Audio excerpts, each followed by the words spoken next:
अस्सलाम वालेकुम स्टूडेंट्स, मैं हूं आपका फिजिक्स टीचर कमर मोहम्मद नबील और आप इस वक्त हैं नबील्स ऑर्बिट में। तो चलिए स्टार्ट करते हैं आज का टॉपिक।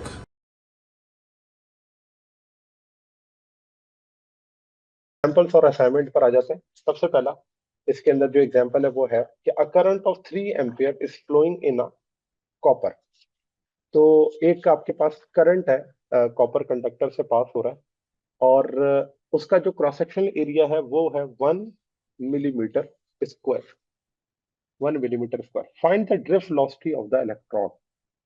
तो यहाँ पर देखें कि आपको क्या क्या गिवन है डेटा के अंदर। तो इसके अंदर ये है कि करंट की वैल्यू गिवन है और वो है 3 एम्पियर,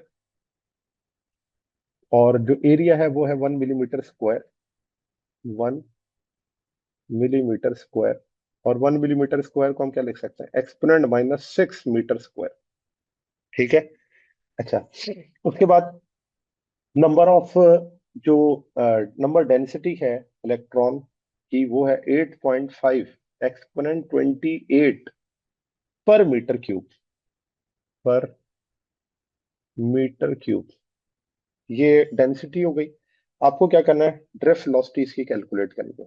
तो देखिए, ड्रिफ्ट वेलोसिटी कैलकुलेट करने के लिए हमने इसका जो है वो फार्मूला पढ़ा हुआ है ड्रिफ्ट वेलोसिटी के टॉपिक के अंदर, और वो इस तरह से लिखा जाता है कि I is equals to N E A V D.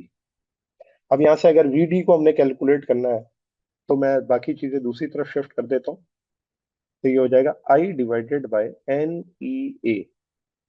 अब यहाँ पर करंट क्या है, तो वो है 3 डिवाइडेड बाय एन की वैल्यू क्या है, तो वो है 8.5 एक्सपोनेंट 28। ई क्या है, 1.6 एक्सपोनेंट -19। और एरिया क्या है, तो वो है 1 एक्सपोनेंट -6। 1 एक्सपोनेंट -6। चले इसे सॉल्व कर लें और बताएं क्या ड्रिफ्ट वेलोसिटी आएगी। 2.2 मल्टीप्लाई 10 पावर -4। 2.2 एक्सपोनेंट -4 बिल्कुल सही है।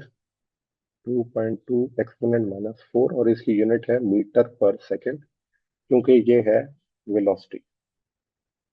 फिर इसका असाइनमेंट देख लेते हैं। कहते हैं a wire with diameter 0.02 metre contains 10 की power 22 free electrons per metre cube. Find the drift velocity for free electrons in the wire with an electric current of 100 ampere. अब देखें इसके अंदर क्या क्या गिवन है, आपको डायमीटर गिवन है। तो मैं यहाँ पर लिखूं कि जो डायमीटर है वो है 0.02 मीटर। एंड 0.02 मीटर अगर डायमीटर है तो रेडियस क्या हो जाएगा, तो वो हो जाएगा 0.01 मीटर। ये हो जाएगा इसका रेडियस। अच्छा, उसके बाद उन्होंने आपको इलेक्ट्रॉन की डेंसिटी दे दी है, और sorry number of electrons they दिए, और वो कितने, एक्सपोनेंट 28 फ्री इलेक्ट्रॉन्स है। फिर इलेक्ट्रिक करंट कितना है, तो वो है 100 एम्पियर। 100 एम्पियर करंट है। ड्रिफ्ट वेलोसिटी आपने कैलकुलेट करनी है। फार्मूला आपके सामने है, ऊपर भी हमने लिखा हुआ है। वही फार्मूला यहाँ पर भी यूज करेंगे कि drift velocity is equals to I divided by N E A. तो जो ड्रिफ्ट वेलोसिटी है वो किसके बराबर हो जाएगी, तो करंट है 100 डिवाइडेड बाय एन की वैल्यू क्या है, तो वो है एक्सपोनेंट 28। ई है 1.6 एक्सपोनेंट -19। और एरिया जो है वो, अच्छा एरिया को हम किस तरह से निकाल सकते हैं कि पाई आर स्क्वायर अगर हम फार्मूला लगाएं तो ये हो जाएगा 3.14 इंटू, और रेडियस कितना है, तो वो है 0.01 का स्क्वायर। 0.01 स्क्वायर। तो ये आपके पास हो जाएगा एरिया। ठीक है, मैं इसको अलग से सॉल्व करके नहीं लिख रहा हूँ, यही डायरेक्ट पुट कर देते हैं। तो आप जरा ड्रिफ्ट वेलोसिटी निकालें। और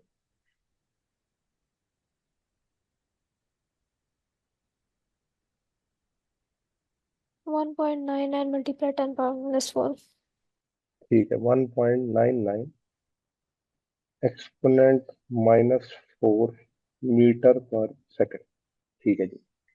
फिर आ जाए 11.2। What is the potential difference between 2 point in an electric field if it takes 600 joules of energy to move a charge of 2 coulomb between these two points।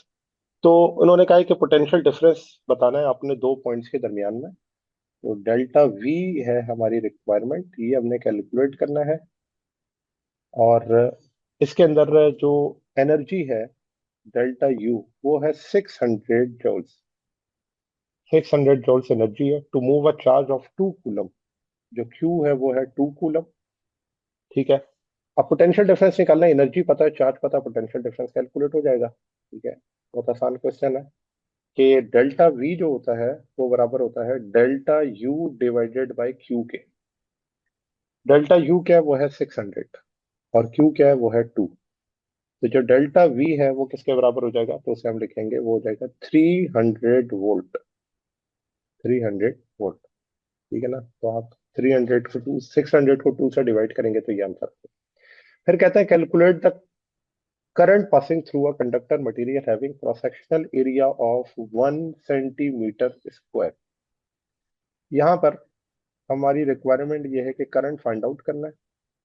Cross sectional area है 1 cm² यानी 1 exponent -2 metre square. 1 exponent -2 metre square. अच्छा, और exponent -2 की जगह exponent -4 लिखेंगे, क्योंकि metre square है तो एक्सपोनेंट-2 मल्टीप्लाई हो जाएगा एक्सपोनेंट-4। ठीक है। अब ये आपके पास आ गया एरिया। उसके बाद उसने कहा है कि कंडक्टर जो है उसके पास 1.5 एक्सपोनेंट-2 सेकंड के अंदर हम कहते हैं कि after applying constant potential difference across conductor electrons acquire 1.5 exponent-2 meter per second and free electron density exponent 24 electrons per metre cube. तो अब n की वैल्यू उसने आपको दे दी है, स्मॉल n, और वो है एक्सपोनेंट 24 पर metre square, electrons per metre square, ये आपके पास है n की वैल्यू। अच्छा, और e की वैल्यू 1.6 एक्सपोनेंट-19, एक्सपोनेंट-19 है। ठीक है। और करंट की वैल्यू आपको फाइंड आउट करनी है। ड्रिफ्ट वेलोसिटी भी गिवन है और वो है 1.5 एक्सपोनेंट-2 मीटर पर सेकंड। वहां सेकंड लिखा हुआ है लेकिन ये होगा मीटर पर सेकंड। तो अब अगर आप यहाँ से करंट फाइंड आउट करना है तो देखें किस तरह से फाइंड आउट करेंगे। फार्मूला आपको पता है, आई इज इक्वल्स टू NE/A/VD। ठीक है, ये फार्मूला है।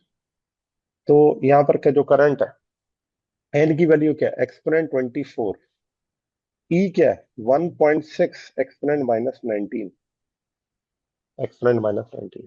फिर जो आपके पास इलेक्ट्रॉन की जो एरिया है वो कितना है, तो एरिया है एक्सपोनेंट-4, और जो ड्रिफ्ट वेलोसिटी है वो कितनी है, तो वो है 1.5 एक्सपोनेंट-2। 1.5 एक्सपोनेंट-2। तो चलो सॉल्व करके बताएं यहाँ पर करंट क्या आ जाएगा। 0.24। यस, 0.24 एम्पियर, ये आपके पास होगा करंट इसका। नेक्स्ट क्वेश्चन है 11.3, calculate the resistance of wire 10 metre long that has a diameter of 2 millimetre.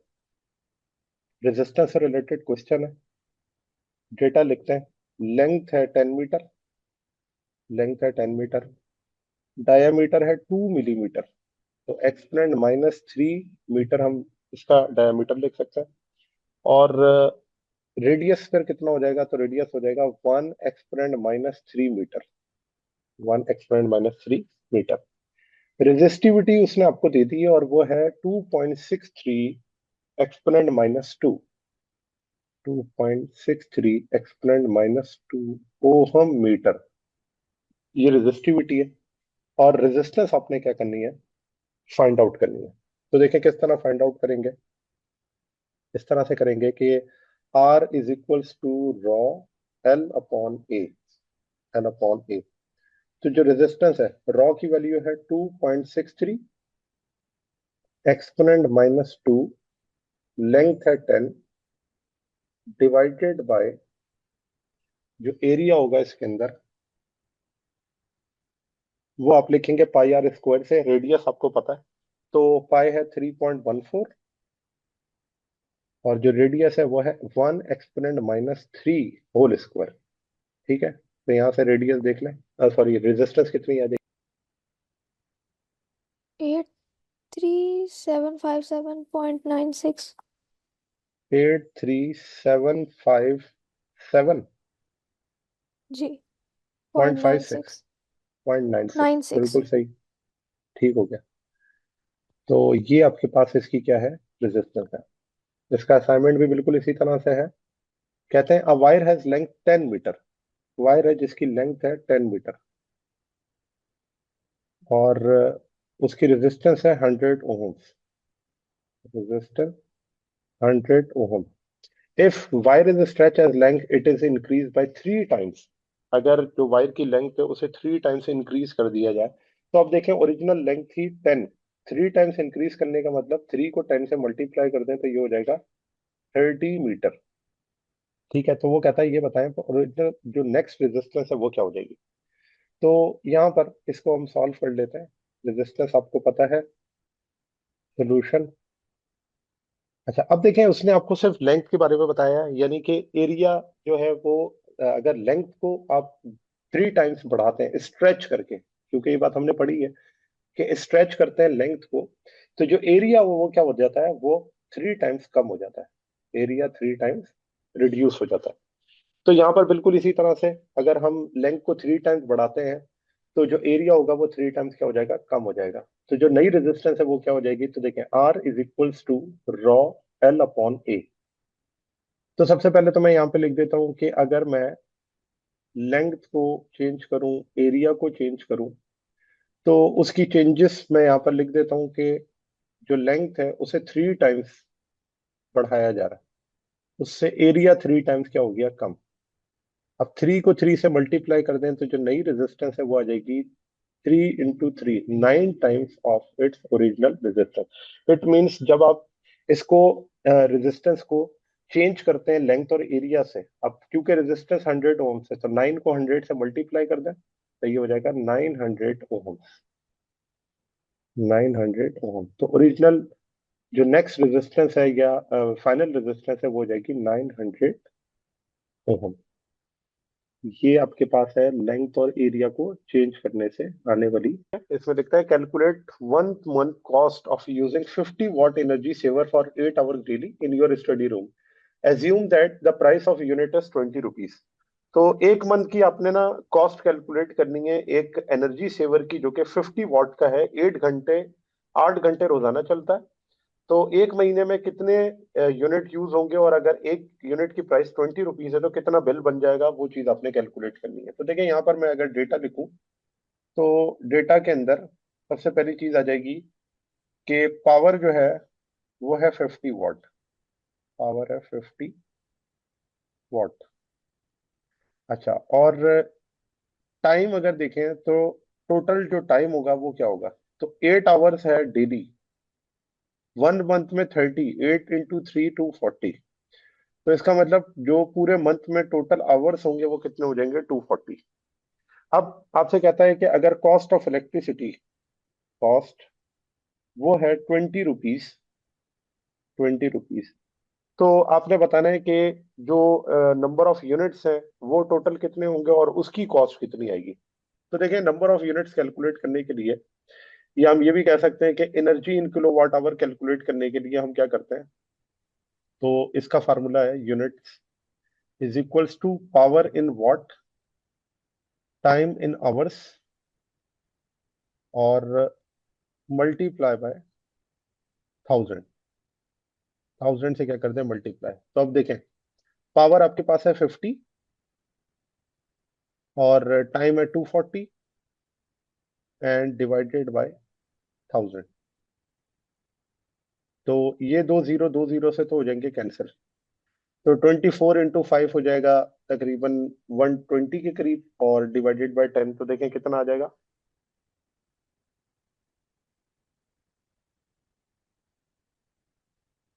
2.4। 2.4। अच्छा, अब ये 2.4 तो हो गए 2.4 होंगे, 24 240 मल्टीप्लाई बाय 5। वेट, एक मैंने चीज ने मिस कर दी। हाँ 12। दोबारा चेक करें, 12 आ रहा है, बिल्कुल सही है। तो 12 इंटू 20, तो एक की कॉस्ट है अगर 20 तो 12 को 2 से मल्टीप्लाई करेंगे 240 आ जाएगा। इसका मतलब ये हुआ कि उस बल्ब की जो कॉस्ट आएगी पर मंथ वो 240 रुपीज आएगी। फिर आ जाए इसी तरह से, कहता है estimate the cost of electricity consume for a month if the following devices are used as specified. 10 bulbs है 10 watts, 40 watts for 10 hours, 10 fridges of 250 watts for 24 hours, 40 tube light of 25 watts for 10 hours, give the rate of electricity 50 rupees per unit। अब again यहाँ पर यह है कि हमें total power जो है वो देखनी है कि कितनी होगी और कितने बल्ब हैं, इन तमाम चीजों को हम कैलकुलेट करेंगे। अब इसके लिए तीन तरीके हैं। एक तो ये है कि आप वन बाय वन करते जाएं, पहले बल्ब का कर लें, फिर फ्रिजेस का कर लें, और फिर ट्यूब लाइट्स का कर लें, और एंड में जो आपके पास कॉस्ट आ जाए उसको आपस में क्या कर लें, ऐड कर लें। तो इस तरह भी ये काम हो सकता है। तो चलें वन बाय वन सॉल्व करते हैं। पहले फर्स्ट पार्ट का करते हैं और वो है कि 10 bulbs of 100 watt for 10 hours. तो देखें अभी हमने पढ़ा है कि जो एनर्जी है या नंबर ऑफ यूनिट्स हैं उनको हम किस तरह कैलकुलेट करते हैं। तो units is equals to power in watt. 10 bulbs है 40 वाट, तो 10 into 40, तो ये हो जाएगी total power, multiply by time कितना है, तो वो है 10 आवर्स। अगर डेली है तो पर मंथ कितना होगा, तो 10 into 30 एंड डिवाइडेड बाय 1000। तो इसे आप सॉल्व कर लेंगे, यूनिट आपको पता चल जाएगा कितने हैं यूनिट, बताएं जरा।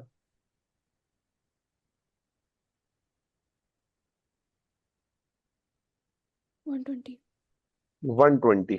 अच्छा, अब 120 यूनिट्स को मल्टीप्लाई कर दे, उन्होंने कहा एक की कॉस्ट कितनी है, 50 रुपीज। तो ये कितना हो जाएगा, 6000।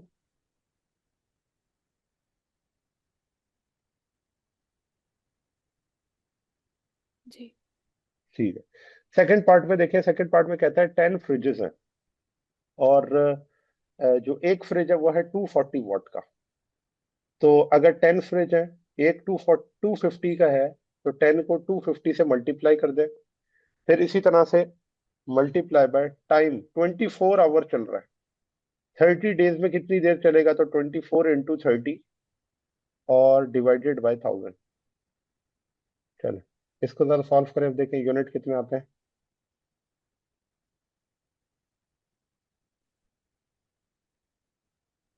1800। 1800। अच्छा, और इस 1800 को आप मल्टीप्लाई कर दें 50 से। 1800 मल्टीप्लाई बाय 50। 15। 50 9000। 50 90,000। 90,000 आ रहा है, बिल्कुल ठीक है। 90,000 रुपीज ये हो गया बिल आपका फ्रिज का। और थर्ड, तीसरा जो है वो है ट्यूब लाइट। तो अगेन यही करेंगे यूनिट्स निकालने के लिए। तो जो ट्यूब लाइट है वो है 40, और 25 वाट जो है वो एक की पावर है। तो 40 into 25 multiply by 10 into 30 and divided by 1000।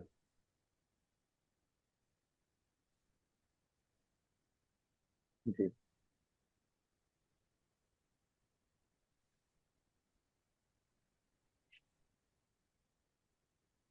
300। 300 को 50 से मल्टीप्लाई कर दो,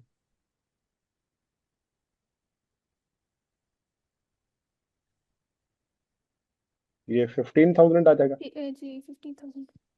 15,000 रुपीज। तो अगर आप देखें, ये हमने अलग अलग जो थी वो तीनों की प्राइसेस जो है वो कैलकुलेट करनी एक एक मंथ के लिए। अब आप चाहें तो टोटल भी इनका निकाल सकते हैं। अगर हम टोटल कॉस्ट की बात करें कि per month total cost in सब की क्या होगी, तो टोटल कॉस्ट के लिए ये हो जाएगा 6000 प्लस 90,000 प्लस 15,000। तो टोटल यहाँ पर आ जाएगा 1,16,000।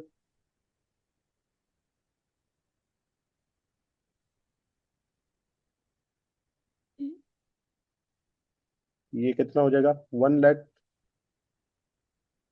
और 11,000। ठीक है, इतना ही है ना।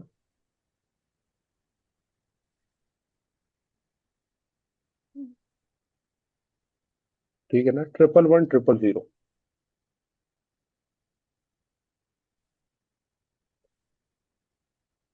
चले, तो ये आपके पास हो गई टोटल कॉस्ट ऑफ इलेक्ट्रिसिटी जो कि पर मंथ इन 3 चीजों की आएगी। सही है। अच्छा, अब आ जाते हैं 11.5, और ये है किरचॉफ लॉ से रिलेटेड। अब यहाँ पर हमें किरचॉफ लॉ का भी पता चल जाएगा कि वो किस तरह से अप्लाई किया जाता है। और इसके अंदर हम करंट को क्या करेंगे, कैलकुलेट। कहता है calculate the current flowing through each resistor using Kirchhoff law in the given circuit. तो आपने क्या करना है, किरचॉफ लॉ अप्लाई करना है। ये आपके पास सर्किट गिवन है। इस सर्किट के अंदर अगर आप देखें तो ईएमएफ है, रेजिस्टेंस गिवन है, और दो मैशेस हैं। करंट की जो डायरेक्शन है वो भी आपको बताई हुई है। तो अगर हम इसके अंदर करंट को अप्लाई करें फर्स्ट लूप के लिए, ये है फर्स्ट लूप और ये है सेकंड लूप। तो पहले फर्स्ट लूप के लिए इक्वेशन को लिखते हैं, फॉर फर्स्ट लूप। और इस फर्स्ट लूप में मैं किरचॉफ लॉ अप्लाई कर रहा हूं, किरचॉफ लॉ, किरचॉफ लॉ। तो फर्स्ट लूप के लिए जब हम किरचॉफ लॉ अप्लाई करते हैं तो उसमें क्या होगा, जो ईएमएफ है, देखें इसके अंदर जो करंट है वो जा रहा है नेगेटिव से पॉजिटिव की तरफ। और जब राइज इन पोटेंशियल होता है उसे हम प्लस में लिखते हैं, तो ये हो जाएगा प्लस E1। फिर आ जाए रजिस्टर पर, रजिस्टर पे से जो करंट पास होगा वो ड्रॉप इन पोटेंशियल है, उसे हम लिखेंगे I1 R1। फिर R2 से जो करंट पास होगा वो भी माइनस में होगा, उसे हम लिखेंगे I1 R2। फिर जो करंट गुजरेगा इस कॉमन रेजिस्टर में से, तो कॉमन रेजिस्टर में दो करंट पास हो रहा है, I1 अपवर्ड जा रहा है और I2 डाउनवर्ड जा रहा है। तो जो रेफरेंस आपके पास सर्किट है उसके अंदर अगर लिखा जाए तो माइनस का साइन तो आएगा क्योंकि पोटेंशियल ड्रॉप हो रहा है, और लिखेंगे कैसे, -I1 -I2। और ये रेजिस्टर है R4 इक्वल टू 0। ठीक है। तो इस तरह से आपने एक मैश के लिए क्या कर लिया, इस सर्किट को सॉल्व कर लिया और किरचॉफ लॉ अप्लाई कर दिया। अब जरा इसे सिंपलीफाई कर लेते हैं वैल्यूज पुट करके, क्योंकि रेजिस्टेंस की वैल्यूज पता है हमें, ईएमएफ की वैल्यूज पता है, उसे जरा पुट करते हैं। तो देखिए यहाँ पर मैं E1 की जगह पर क्या पुट कर सकता हूँ, E1 है +3 माइनस I1 कितना है, तो R1 की वैल्यू है 3, तो ये लिखा जाएगा -3I1। फिर R2 की वैल्यू क्या है, तो ये है -2I1। फिर इसी तरह -I1 -I2, तो मैं इसे लिख सकता हूँ I1 -I2। और R4 की जगह क्या आ जाएगा, तो यहाँ आ जाएगा 6 इक्वल टू 0। ठीक है। और सिंप्लीफाई कर लेते हैं इसे। तो देखें ये -3 और -2 हो जाएगा -5। तो 3 -5I1 -6I1 और minus minus +6I2 equal to 0। और सिंप्लीफाई करें, 6 और 5 हो जाएगा 11। तो यहाँ पर आपके पास आ जाएगा 3 -11I1 +6I2 इक्वल टू 0।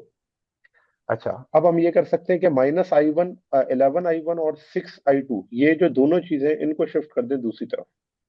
तो देखिए इसको इस तरह लिखा जाएगा, -11I1 इधर आके प्लस हो जाएगा और -6I2 इक्वल टू 3। ठीक है। ये इक्वेशन बन गई। इस इक्वेशन को मैं कह देता हूँ इक्वेशन नंबर 1। ठीक है। अब हम किरचॉफ लॉ अप्लाई करते हैं सेकंड लूप पर। तो सेकंड लूप में जब मैं इसे अप्लाई करूंगा तो इसको इस तरह से लिखते हैं कि फॉर सेकंड लूप, इसे मैश भी कहा जाता है, फॉर सेकंड लूप। और applying Kirchhoff law, applying Kirchhoff Kirchhoff law. ठीक है। तो हम किरचॉफ लॉ को यहाँ पर अप्लाई करते हैं। और अब आप देखें कि सेकंड लूप के अंदर क्या क्या है। अगर ईएमएफ की बात करें तो ये नेगेटिव से पॉजिटिव जा रहा है, इसका मतलब राइज इन पोटेंशियल है, तो इसे भी हम प्लस में लिखेंगे, ये हो जाएगा +E2। फिर रेजिस्टर पे से करंट गुजर रहा है, उसे हम लिखेंगे I2। और इस रेजिस्टर का नाम है R5, I2 R5। फिर कॉमन रेजिस्टर है, उसे हम क्या लिखेंगे, I2 -I1। और R ये है R4। और फिर रेजिस्टेंस जो है उसमें लिखेंगे I2R3 इक्वल टू 0। ठीक है। अब ये वैल्यूज पुट करने के बाद इसके अंदर सब्स्टिट्यूशन करते हैं। तो E2 है 4.5 माइनस R5 की वैल्यू क्या है, तो वो है 4I2 माइनस I2 -I1 और R4 की वैल्यू वो है 6 माइनस I2 और R3 की वैल्यू क्या है 5 इक्वल टू 0। ठीक है, तो अब आप देखें हमने क्या किया कि वैल्यूज की सब्स्टिट्यूशन कर दी। अब यहाँ पे इसको सिंप्लीफाई करते हैं जैसे हमने ऊपर सिंप्लीफाई किया था। तो जब इसे सिंप्लीफाई करेंगे तो ये हो जाएगा 4.5 एज इट इज। अच्छा, 6 को अंदर मल्टीप्लाई किया जा सकता है, और 4 और 5 ये अगेन क्या हो जाएगा -11 I2, -11 I2, और ये हो जाएगा -6 I2 +6 I1 इक्वल टू 0। ठीक है। अच्छा, 11 और 6 जो है वो अगेन ऐड हो जाएंगे, तो ये तकरीबन हो जाएगा 11 और 6 17 के करीब। ठीक है ना, इसको हमने यही किया है कि 4 और 5 ये हो गया आपस में ऐड, तो तकरीबन जो है वो कितना आ जाएगा 4 और 5। अच्छा, 4 और 5 9 होता है। ठीक है ना, ये मिस्टेक हो गई यहाँ पर।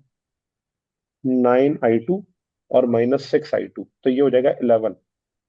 4.5 -15 I2 +6 I1 इक्वल टू 0। ठीक है। अच्छा, अब ये कर सकते हैं कि हम 4.5 को दूसरी तरफ ले जाते हैं, या फिर इन दोनों चीजों को दूसरी तरफ ले जाते हैं। तो जब इसको मैं दूसरी तरफ शिफ्ट करूंगा तो ये हो जाएगा 15 I2 -6 I1 is equals to 4.5। ठीक है, जो माइनस था वो प्लस हो गया, और जो प्लस था वो क्या हो गया -4.5। ये हो गई इक्वेशन नंबर 2। अब एक इक्वेशन 1 और इक्वेशन 2 दोनों को हम ये करते हैं साइमल्टेनियसली सॉल्व करते हैं। तो सॉल्व करने का एक तरीका ये भी होता है कि हम ये करते हैं multiplying equation multiplying multiplying equation 1 by 5 and equation 2 by 2 and add that. तो आपने क्या करना है कि इक्वेशन 1 को 5 से मल्टीप्लाई करना है, और इक्वेशन 2 को 2 से मल्टीप्लाई करना है, एंड देन दोनों को आपस में क्या कर देना है, ऐड। तो देखिए, जब हम इक्वेशन 1 को 5 से मल्टीप्लाई करेंगे तो यहाँ पर आ जाएगा 55 I1 माइनस और 30 I2, ठीक है, इक्वल टू 15। ठीक है, यही इक्वेशन है हमारे पास। अगर देखें, ये है 11 को 5 से मल्टीप्लाई किया 55, 6 इंटू 5 30, और 15 5 3 इंटू 15। तो ये इक्वेशन हमारे पास बन गई। अच्छा, बिल्कुल इसी तरह नेक्स्ट आपके पास दोनों इक्वेशन 2 को 2 से मल्टीप्लाई करना है, तो 15 इंटू 2 क्या हो जाएगा, ये आपके पास हो जाएगा 30। और मैं इसे रीअरेंज करके लिख देता हूँ कि 30 यहाँ पे लिख देते हैं, 30 I2। ठीक है, ये प्लस में, और 6 इंटू 2 12, तो ये हो जाएगा 12 I1, और ये माइनस में इज इक्वल्स टू 4.5 इंटू 5 क्या हो जाएगा 9। तो इसको आपने आपस में क्या ऐड कर देना। तो 55, देखिए प्लस जो 30 माइनस है और +30, ये तो हो जाएगा कैंसिल। तो 55 में से 12 निकालेंगे, बचेगा 43, और साइन जो होगा वो प्लस का आएगा। 15 इंटू 9 क्या हो जाएगा, 15 + 9 क्या हो जाएगा 24। अब यहाँ से अगर आपने I1 निकालना है तो 24 को डिवाइड करते हैं 43 से। तो ये देखेंगे जरा क्या आंसर आ रहा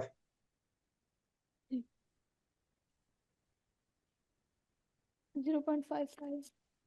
0.55 55 55 एम्पियर, ठीक हो गया। अच्छा, अब ये तो हमने निकाला I1। अब हमने निकालना है क्या, I2। तो देखें, I2 निकालने के लिए हम ये करते हैं कि इसको इक्वेशन 1 के अंदर पुट कर देते हैं। Put value of I1 in equation 1। तो इक्वेशन 1 में जब I1 की वैल्यू को सब्स्टिट्यूट करेंगे तो ये इस तरह से आएगा कि 11 I1 की जगह आ जाएगा 0.55, और -6 I2, और यहाँ पर क्या था 3। अब यहाँ पर इसको सॉल्व करते हैं जरा।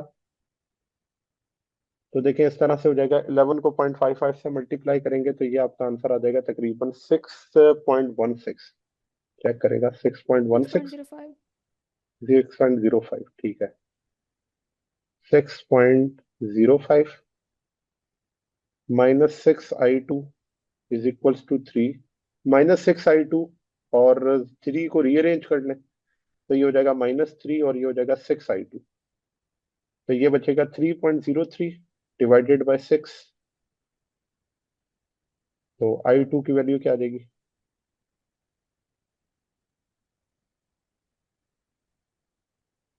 0.505. 0.505 एम्पेयर, ठीक है जी। तो ये आपके पास इसका क्या हो गया, आंसर आ गया। तो आप जब किरचॉफ लॉ अप्लाई करते हैं तो आपको ये करंट जो होता है वो कैलकुलेट करना होता है दोनों मैशेस का। बिल्कुल इसी तरह एक और असाइनमेंट है इसका, और उसमें भी यही करना है कि आपने किरचॉफ लॉ अप्लाई करना है, लेकिन ये सर्किट क्योंकि आसान है, अगर आप देखें इसके अंदर कंपोनेंट्स कम है, तो हम अगेन यही करेंगे कि इसमें आपको नजर आ रहा है दो मैशेस हैं, एक फर्स्ट लूप और एक सेकंड लूप। तो यहाँ पर भी यही करना है कि फर्स्ट लूप और सेकंड लूप की इक्वेशन बनाएंगे, और इसको अब मैं साइमल्टेनियसली सॉल्व करता हूँ। फर्स्ट लूप के लिए इक्वेशन, फिर सेकंड लूप के लिए इक्वेशन, एंड देन साइमल्टेनियसली दोनों को सॉल्व करेंगे तो हमारे पास आंसर आ जाएगा। तो फर्स्ट लूप की अगर इक्वेशन बनाए, करंट की डायरेक्शन आपको नजर आ रही है, अगर बैटरी के अंदर देखें तो ये ड्रॉप इन पोटेंशियल है। ड्रॉप इन पोटेंशियल को हम लेते हैं नेगेटिव साइन के साथ, -E1। जबकि 2 ओहम रेजिस्टर पे दो करंट पास हो रहे हैं, एक जा रहा है डाउनवर्ड और एक जा रहा है अपवर्ड। तो इसे हम इस तरह से लिखते हैं कि -I1 -I2, और यहाँ पर आपके पास क्या आ जाता है, रेजिस्टर R1। रेजिस्टर की वैल्यू को मैं कह देता हूँ R1, ठीक है। अच्छा, अब वैल्यूज को पुट करें तो माइनस का E1 हो जाएगा 10, माइनस I1 -I2, और R1 की वैल्यू है 2 इक्वल टू 0। देन 2 को अंदर मल्टीप्लाई कर देंगे तो ये हो जाएगा -10 -2I1 +2I2 इक्वल टू 0। और इस इक्वेशन को मैं कह देता हूँ, या इसमें से और सिंप्लीफिकेशन कर लें तो ये बचेगा -5 -I1 +I2 इक्वल टू 0, ठीक है। और यहां से अगर मैं चाहूँ तो I2 की वैल्यू निकाल सकता हूँ, और I2 की वैल्यू आ जाएगी 5 +I1, ठीक है। इस इक्वेशन को हम कह देते हैं इक्वेशन नंबर 1, ठीक है। अब आ जाए सेकंड लूप पर। तो सेकंड लूप के अंदर जो इक्वेशन है वो क्या बनेगी? तो सेकंड लूप के अंदर आप देख सकते हैं कि ये पोटेंशियल है, राइज एंड पोटेंशियल। तो राइज एंड पोटेंशियल को मैं लिखता हूँ प्लस में, तो मैं डायरेक्टली जो है इसकी वैल्यूज पुट कर देता हूँ +6। फिर रेजिस्टर से करंट पास होगा तो उसे क्या लिखेंगे, I1, सॉरी ये आएगा I2 -I1, क्योंकि रेफरेंस लूप जो है वो आपका I2 है, I2 -I1। और इस रेजिस्टर की वैल्यू है 2 ओम। जबकि इस सर्किट के अंदर एक और रेजिस्टेंस भी है और वो है 1 ओम की, उसे हम क्या लिखेंगे, तो वो आ जाएगा माइनस का I2 इक्वल टू 0, क्योंकि 1 लिखने की जरूरत नहीं है। तो ये हो जाएगा 6 माइनस, और 2 को अंदर मल्टीप्लाई कर देंगे तो ये आ जाएगा 6 -2I2 +2I1 -I2 equal to 0। और इसे आप सॉल्व करेंगे तो ये हो जाएगा -3I2 +2I1 इक्वल टू 0। और अब हम ये कर सकते हैं कि ये जो इक्वेशन हमारे पास आ गई है, इस इक्वेशन में से हम इस इक्वेशन के अंदर हम सब्स्टिट्यूट कर देते हैं I2 की वैल्यू। तो मैं यहाँ पर लिख देता हूँ कि put value of I2, value of I2 in equation, in equation 2। तो I2 की वैल्यू को इक्वेशन 2 के अंदर जब पुट करेंगे तो देखें क्या हो जाएगा, 6 - 3। I2 की वैल्यू क्या है, 5 +I1 +2I1 इक्वल टू 0। तो 6 -3 इंटू 5 हो जाएगा 15, -3I1 +2I1 इक्वल टू 0। 6 -15, तो ये बचेगा -9, और -I1 इक्वल टू 0। अब यहाँ पर अगर आप देखें तो I1 की जो वैल्यू है वो क्या आ जाएगी, -9 एम्पियर, ठीक है। ये तो इक्वेशन, ये तो करंट आपके पास आ गया I1 का। अब जब हमें I1 का करंट पता चल गया तो I2 का भी हम निकाल सकते हैं। तो कैसे निकालेंगे, सब्स्टिट्यूशन कर दें इस इक्वेशन के अंदर। I1 की जगह अगर आप 9 पुट करेंगे तो I2 हो जाएगा 5 - 9। तो जो I2 है वो आ जाएगा 5 - 9। तो ये बचेगा 4 - 4 एम्पियर। ठीक है। अच्छा, अब यहाँ पर यह है कि क्योंकि हमें तीन रेजिस्टेंस की बात की हुई थी, एक तो रेजिस्टर है R1, वहां पे तो हमें पता है कि अगर देखा जाए तो I2 4 एम्पियर है। लेकिन अगर रेजिस्टर जो 2 ओहम का है उसमें से हमने निकालना हो कि उसमें से कितना करंट पास होगा, तो हम क्या करेंगे, इसकी जो कॉमन करंट है उसको सब्ट्रैक्ट करके देखेंगे। और वो इस तरह से हो जाएगा कि करंट फ्लोइंग थ्रू R2, जो भी आपके पास करंट है थ्रू R1, सबसे पहले देखें करंट थ्रू R1। तो R1 से जो है वो कितना करंट पास होगा, उसे किस तरह से निकालेंगे। तो देखें, इस तरह करेंगे कि आपके पास है -9, और इसे आप माइनस कर देंगे किसमें से, -9 -4।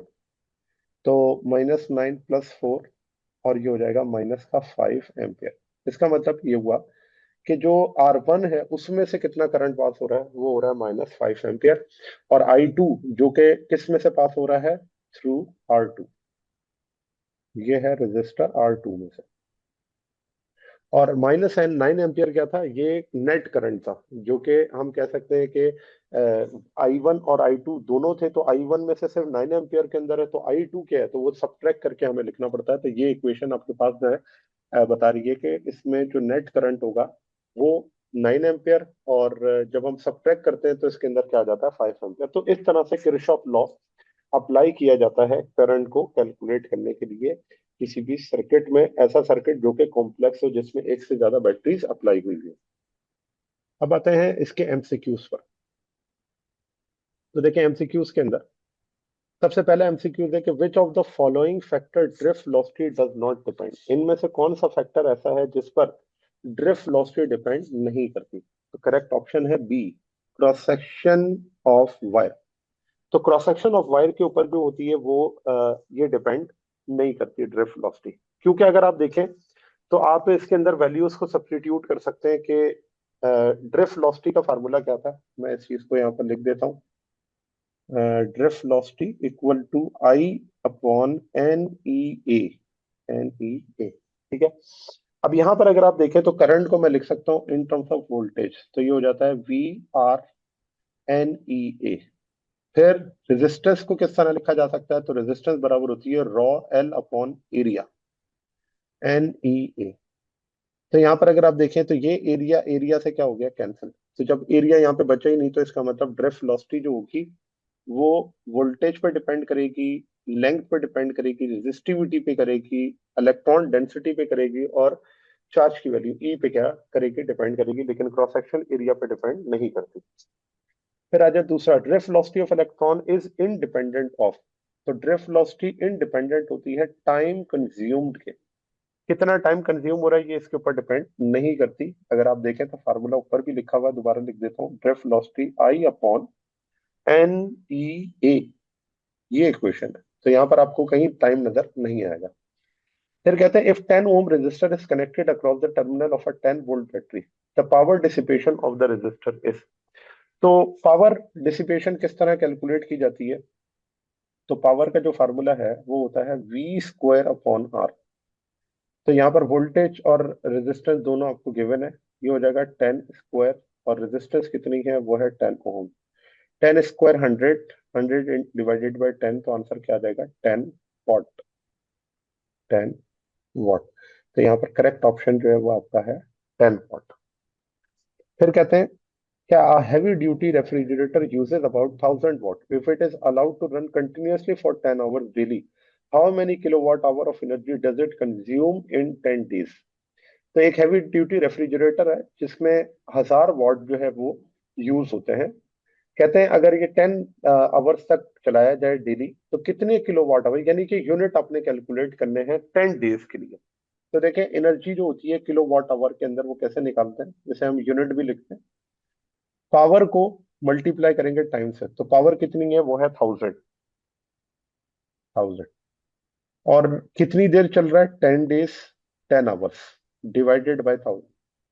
तो आप देखें 1000 1000 तो हो जाएगा कैंसिल, ये तो हो गया कैंसिल। 10 × 10 क्या हो जाएगा 100। तो इसका मतलब ये हुआ कि 100 kWh एनर्जी जो है वो कंज्यूम होगी 10 डेज के अंदर। तो करेक्ट ऑप्शन यहाँ पर है 100 kWh, और इन्हें हम यूनिट भी कहते हैं। फिर कहते हैं what will be the value of EMF if 3 ampere current with in 5 minute perform 900 joules of work. तो आपने बताना है कि ईएमएफ की वैल्यू क्या होगी अगर कितना 3 एम्पियर का करंट है 5 मिनट्स के अंदर, और जो चार्ज है वो कितना है 900 joules है। तो देखिए सबसे पहले तो मैं ईएमएफ को लिख सकता हूँ इस तरह से कि ईएमएफ बराबर होता है वर्क अपॉन चार्ज के, और यहाँ पर मैं चार्ज को लिख सकता हूँ I into T, current into time. अब वर्क की वैल्यू क्या है तो वो है 900, करंट की वैल्यू क्या है वो है 3, और टाइम कितना है तो वो है 5 मिनट। तो 5 मिनट को हम लिख सकते हैं 5 × 6 30, ये 300 हो जाएगा। अब आप देखिए ये दो जीरो से कैंसिल, 3 × 3 और 9 कैंसिल होगा तो क्या बचेगा 1 वोल्ट। यहाँ पर करेक्ट ऑप्शन है 1 volt. Which of the following devices help us to measure accurate value of EMF. तो ईएमएफ मेजर करने के लिए हम क्या यूज करते हैं potentiometer. The unit of dynamic charge is, तो डायनेमिक चार्ज की जो यूनिट है वो क्या होती है। देखिए स्टैटिक चार्ज हो तो उसे हम कूलम के अंदर मेजर करते हैं, लेकिन डायनेमिक चार्ज का मतलब यह है कि करंट है, और करंट को हम किस में मेजर करते हैं एम्पियर के अंदर। फिर कहते हैं the resistance of a steel wire of particular length and thickness is 100 ohms। If the length and diameter of wire are double then resistivity will be. तो आप देखें कि जो रेजिस्टिविटी होती है वो डायमेंशन पे डिपेंड नहीं करती। तो अगर इसकी रेजिस्टिविटी जो होगी वो क्या रहेगी सेम रहेगी, 1 एक्सपोनेंट माइनस 7 ओहम मीटर। फिर कहता है how much power dissipation will be increase if current passing through the circuit is increase 100% keeping temperature constant. तो डिसिपेशन कितनी हो जाएगी अगर करंट को 100% क्या कर दिया जाए इंक्रीज कर दिया जाए। आप देखें यहाँ पर जो पावर होती है उसका करंट के साथ क्या होता है direct relation. Power is directly proportional to square times current, क्योंकि power is equals to I square R के बराबर होती है। ये बात हम पढ़ कर आए। अब यहाँ पर अगर मैं पावर को कंपेयर करूं कि पहले जो आपके पास करंट था उसके मुकाबले में 100% का मतलब यही है कि करंट डबल हो गया। तो देखिए इसको इस तरह लिखा जाएगा कि P2/P1 is equals to I2 divided by I1 square, और I2 की जगह क्या लिख सकते हैं 2I1 डिवाइडेड बाय I1 और स्क्वायर। ठीक है। तो अगर आप देखें तो यहाँ पर अगर ये करंट डबल हो जाता है तो जो पावर होगी वो 4 टाइम्स हो जाएगी। ये तो बात कब की है कि जब ये क्या हो रहा है डबल हो रहा है। P2 हो जाएगा 4P1, 4P1। ठीक है। अच्छा, अब यहाँ पर अगर हम इसका चेंज निकालें कि कितनी परसेंटेज इंक्रीज है पावर के अंदर तो किस तरह निकाल सकते हैं। तो हम लिखेंगे जो भी चेंज है उसको ओरिजिनल से डिवाइड करें और मल्टीप्लाई कर दें 100 से। तो चेंज क्या है P2 - P1 divided by P1 multiply by 100। तो P2 है 4P1, 4P1 - P1 divided by P1 multiply by 100। तो अगर आप देखें तो ये आ जाएगा 300%। 4 × 4 - 1 3 आ जाएगा, P1 से P1 कैंसिल। तो यहाँ पर करेक्ट ऑप्शन क्या है 300%। इट मीन्स करंट अगर 100% बढ़ता है तो पावर 300% क्या होगी इंक्रीज हो जाएगी। फिर कहते हैं there are two resistors of having value 2 ohm 4 ohm respectively are connected series to 6 volt bat. The heat dissipated by 4 ohm resistor in 5 seconds will be। तो कितनी हीट डिसिपेट होगी। देखिए हीट डिसिपेशन हम निकालते हैं आई स्क्वायर आर टी से, लेकिन यहाँ पर अब अगर आप देखें तो आपको करंट नहीं पता कि वो करंट क्या है, रेजिस्टेंस और टाइम की वैल्यू पता है। तो करंट निकालने के लिए मुझे टोटल वोल्टेज और टोटल रेजिस्टेंस चाहिए। तो देखें टोटल जो वोल्टेज है वो है 6, टोटल रेजिस्टेंस क्या है तो उसे मैं लिखूंगा 2 + 4, और 2 + 4 क्या हो गया 6, 6 डिवाइडेड बाय 6 आंसर क्या आ जाएगा 1 एम्पियर। तो करंट की इक्वेशन है 1 एम्पियर। अच्छा, उसके बाद जो आपके पास हीट डिसिपेशन है वो क्या होगी। तो हीट डिसिपेशन को हम लिखते हैं अब आई स्क्वायर आर टी से। तो आई स्क्वायर की वैल्यू क्या है तो वो है 1 स्क्वायर, आर की वैल्यू क्या है तो वो है 6, सॉरी 4 ओहम रेजिस्टर के लिए हम निकाल रहे हैं तो 4, और टाइम कितना है 5। 5 × 4 हो जाएगा 20, और 20 × 1 20 जूल्स। यहाँ पर करेक्ट ऑप्शन आपका है 20 जूल्स सेकेंड।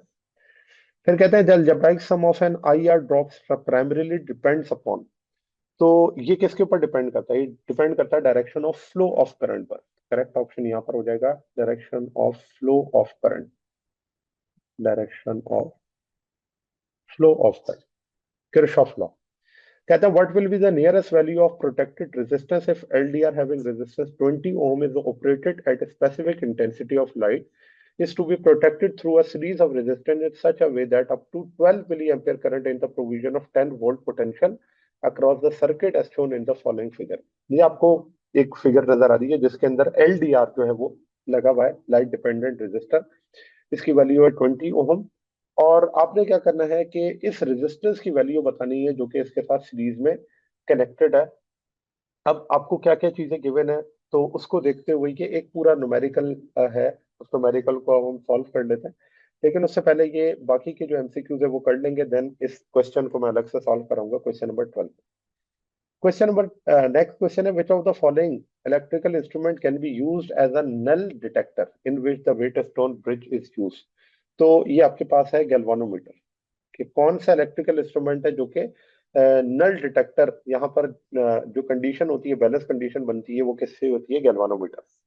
फिर कहते हैं potentiometer can be use for comparison of two voltages. इसको हम कंपेयर करने के लिए इस्तेमाल करते हैं। फिर in order to achieve high accuracy the slide wire of a potentiometer should be. तो अगर हाई एक्यूरेसी अचीव करनी हो तो जो स्लाइड वायर होगा पोटेंशियोमीटर का वो एज लॉन्ग एज पॉसिबल होना चाहिए। तो इससे इसकी जो एक्यूरेसी है वो हाई हो जाती है। There are that types of thermistor, तो there are two types of thermistor, एक पीटीसी और एक NTC. Thermistor is special kind of resistor named as. तो थर्मिस्टर को हम थर्मल रेजिस्टर भी कहते हैं। अब आ जाए क्वेश्चन नंबर 12 पर जो कि न्यूमेरिकल बेस्ड है, इसको हम सॉल्व कर लेते हैं। Explanation of question 12। तो देखिए क्वेश्चन 12 की एक्सप्लेनेशन के अंदर सबसे पहले तो ये है कि जो वोल्टेज डिवीजन रूल है बाय वोल्टेज डिवीजन रूल। तो जो वोल्टेज डिवीजन रूल है, क्योंकि सीरीज के अंदर वोल्टेज डिवाइड होता है आप जानते हैं, तो उसमें क्या होगा अगर मैं लिखूं कि V1 equal to R1 divided by R1 plus R2 divided by multiply by V। And V2 के लिए अगर लिखें तो वोल्टेज कितना डिवाइड हो जाएगा रेजिस्टर 2 पर, से हम लिख सकते हैं R2 divided by R1 plus R2 and multiply by V। ठीक है, ये आपके पास डिवीजन रूल के जरिए फार्मूला मैंने बना लिया है। अब वी आर के ऊपर कितना वोल्टेज ड्रॉप होगा तो इसे हम लिखते हैं कि V R is equals to R upon R plus 20। और ये वी जो है वो क्या है? वो है 10। एंड V2 अगर हम देखें तो इसकी वैल्यू को भी हम एंड में सॉल्व करते हैं। अच्छा, अब यहाँ पर क्या हो जाएगा कि अगर मैं इसको सिंप्लीफाई करूं तो सिंप्लीफाई करने के बाद ये कुछ इस तरह से बन जाएगा कि V R is equals to 10, जो भी आपके पास इक्वेशन है वो है 12 एक्सपोनेंट माइनस 3 और मल्टीप्लाई बाय आर। ठीक है, ये आपके पास हो गया वोल्टेज डिवीजन रूल से, और ये है ओहम्स लॉ से। ओहम्स लॉ, क्योंकि करंट की वैल्यू हमें पता है, ओहम्स लॉ से वी आर की वैल्यू ये है, और बाय डिवीजन रूल से वी आर की वैल्यू ये है, डिवीजन रूल। अब आप क्या करेंगे, इन दोनों को आपस में कर लें कंपेयर। तो comparing above equation, comparing above equation. तो इक्वेशन को आप कंपेयर करें तो देखें एक तरफ आपके पास आ जाएगा इसी तरह से कि 12 एक्सपोनेंट माइनस थ्री और ये आर है इक्वल टू, और इसको हम लिख सकते हैं 10R डिवाइडेड बाय R+20। अब आप देखें कि ये आर से आर तो हो जाएगा कैंसिल, ये आर और ये आर हो गया कैंसिल। क्रॉस मल्टीप्लाई कर लेते हैं। क्रॉस मल्टीप्लाई करने के बाद इसको हम सिंप्लीफाई करके आर की वैल्यू फाइंड आउट कर लेंगे। 12 exponent minus 3 into R plus 20 is equals to 10। ठीक है, अब आप क्या करेंगे, 12 को इससे मल्टीप्लाई कर देंगे तो ये हो जाएगा 12 exponent minus 3 R plus 12 into 2, तो ये हो जाएगा 240 और exponent minus 3 is equals to 10। अच्छा, अब मैं इसको इस तरह से लिख सकता हूँ कि 12 exponent minus 3 R is equals to 10 minus, इसे लिख देते हैं 0.240। तो अगर मैं इसको लिखूं 10 माइनस 0 पॉइंट, तो ये हो जाएगा 9.76 डिवाइडेड बाय 12 एक्सपोनेंट माइनस 3। जी डिवाइड करें जरा, ये तकरीबन आंसर आएगा 813 के करीब। ये चेक कर लें, यही यार। क्वेश्चन ये है कि why it is not possible to measure drift speed for electron by timing their travel along a conductor. कहते हैं ये पॉसिबल क्यों नहीं है कि आप ड्रिफ्ट स्पीड इलेक्ट्रॉन की जो विद रिस्पेक्ट टू टाइमिंग है उसे कैलकुलेट कर सकें। तो देखिए उसके वेरियस मेथड हैं जिनको हम यूज करते हैं।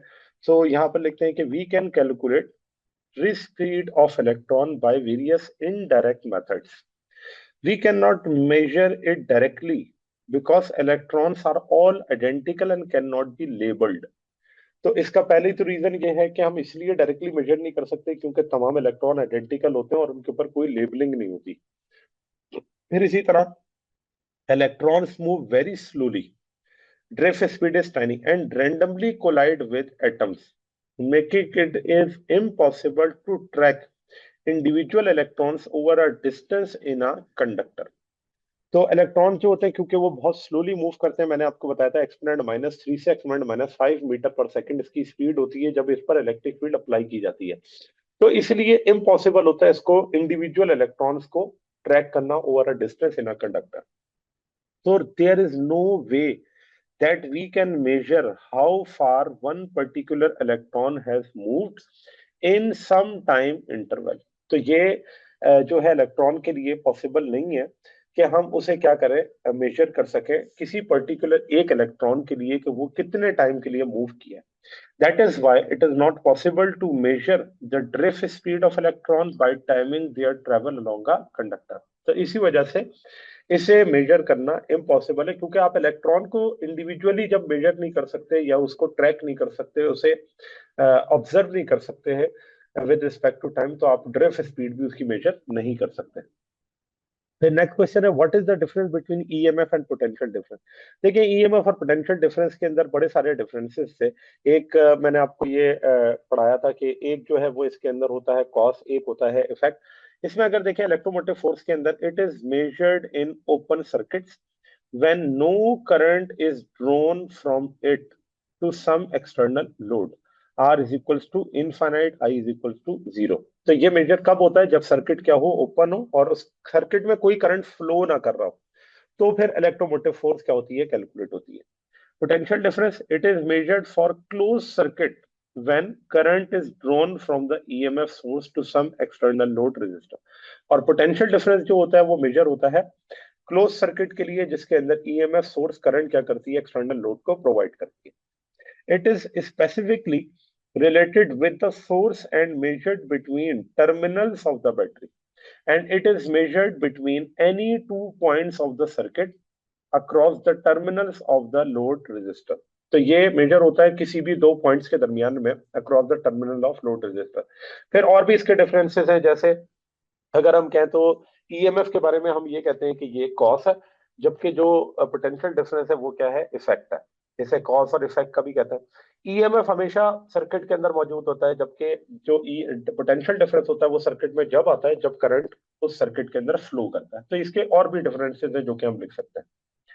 फिर क्वेश्चन नंबर 3 है why we use Kirchhoff law for circuit problem solution. तो हम किरचॉफ लॉ को क्यों यूज करते हैं सर्किट प्रॉब्लम्स में, तो देखिए मैंने आपको बताया था कि किरचॉफ लॉ सिर्फ अप्लाई होता है कॉम्प्लेक्स सर्किट्स के लिए।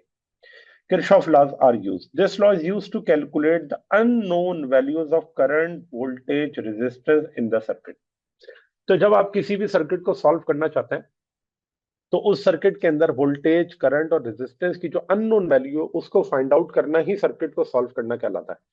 तो किसी भी कॉम्प्लेक्स सर्किट के लिए अगर आप इसे कैलकुलेट करना चाहते हैं तो इन तीन चीजों को आप कैलकुलेट कर सकते हैं। They provide a systematic way to solve for these unknowns by creating a set of equations based on the rules of current flow, Kirchhoff current and voltage drops. तो ये आपको एक सिस्टमेटिक वे बताता है किस तरह से आपने अननोन जो वेरिएबल्स हैं उनको सॉल्व करना है, किसके जरिए, एक इक्वेशन के जरिए, और वो इक्वेशन किर्चॉफ करंट लॉ के जरिए हम क्या करते हैं या वोल्टेज ड्रॉप्स के जरिए बनाते हैं।